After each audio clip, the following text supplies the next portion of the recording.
সম্মানিত দর্শক শ্রোতা, আসসালামু আলাইকুম।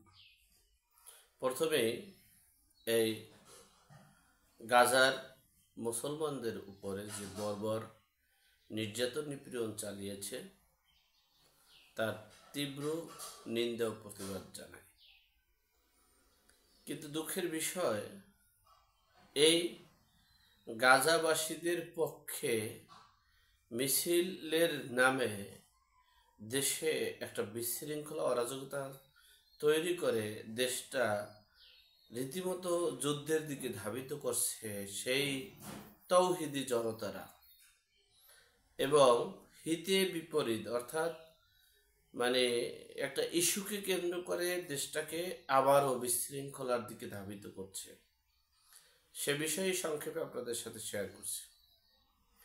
দেখেন, আপনারা জানছেন যে জাতিসংঘ হস্তক্ষেপ করেছে, বাংলাদেশে করে অনেক কিছু করেছে। জাতিসংঘ আমাদের জুন জুলাই রিপোর্ট দিয়েছে, সেই রিপোর্ট অনুযায়ী আমরা খুব উচ্চ অবস্থানে চলে আসছি, আমরা যা বলবো তাই হবে।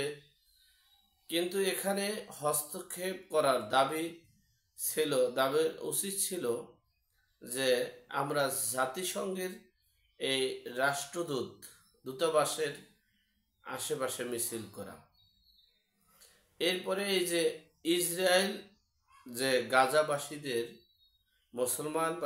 মুসলমানদের উপরে যে নির্মম অত্যাচার নির্যাতন নিপীড়ন চালাচ্ছে, এই জন্য আমরা তাদের বিরুদ্ধে প্রতিবাদ মিছিল, প্রতিবাদ সভা এবং প্রতিবাদী আলোচনা বা দাবি দেওয়া পেশ করতে পারি।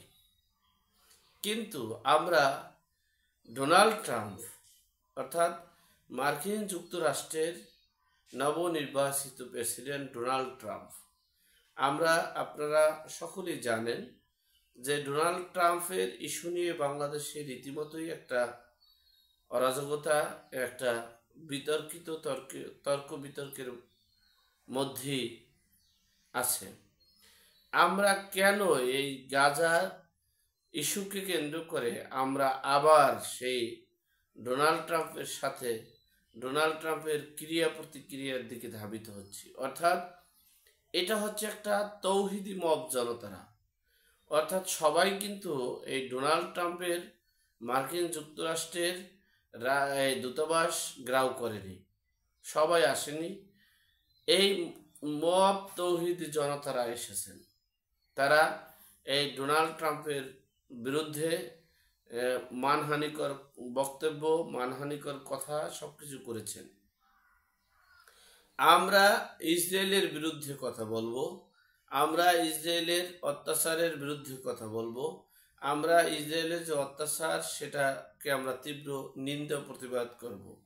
আমরা কেন নিজে আরেকজনকে ডেকে এনে আমরা বিপদগ্রস্ত হব? আমরা ডোনাল্ড ট্রাম্পকে নিয়ে কেন আমরা এই গাজা ইস্যুকে সামনে রেখে ডোনাল্ড ট্রাম্পের বিরুদ্ধে মিছিল দেব, মিটিং করব, তারপরে উচ্চ বাক্য করব, আবার সেই তুলসী গ্যাবার্ডের আলোচনা চলে আসবে, আবার সেই আমাদের ভারতের আলোচনা চলে আসবে, আবার সেই মার্কিন যুক্তরাষ্ট্রের নীতিমালা চলে আসবে। এটা আমরা কেন করব?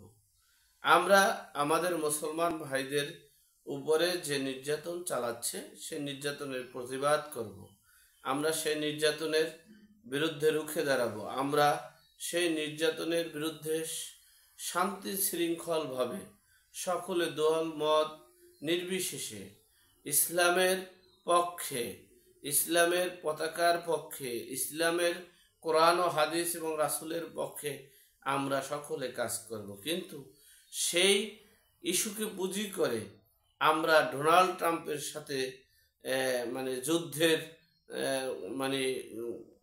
প্রস্তুতি নিব, যুদ্ধের দিকে দেশটাকে ধাবিত করব, এটা তো হতে পারে না।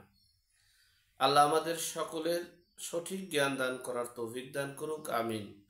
আসসালামু আলাইকুম।